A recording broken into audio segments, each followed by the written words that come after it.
محترم سامعین کرام، ایک مرتبہ امام الائمہ سراج الامہ ابو حنیفہ رحمۃ اللہ علیہ کے پاس ایک سن رسیدہ خاتون آئی اور کہا کہ امام صاحب یہ لڑکا گڑ زیادہ کھاتا ہے۔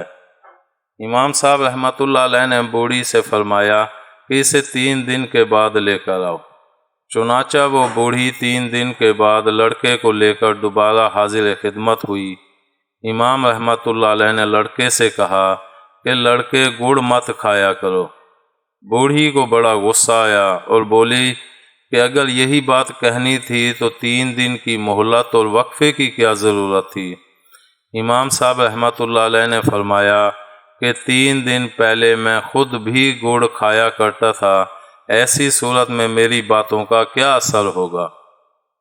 فتح الملحم کے مصنف علامہ شبیر احمد عثمانی رحمۃ اللہ علیہ فرماتے ہیں کہ حق بات حق موقع پر حق طریقے سے کی جائے تو ضرور اثر ہوگا۔ ان شرائط ثلاثہ میں سے کوئی بھی ایک شرط فوت ہو جائے تو اس قول کا کچھ بھی اثر نہیں ہوتا۔ امید ہے آپ کو ہماری یہ ویڈیو پسند آئی ہوگی۔ پسند آنے کی صورت میں لائک کریں، کامنٹ کریں اور شیئر کرنا مت بھولیں۔ ملتے ہیں اگلی ویڈیو تک، اللہ حافظ۔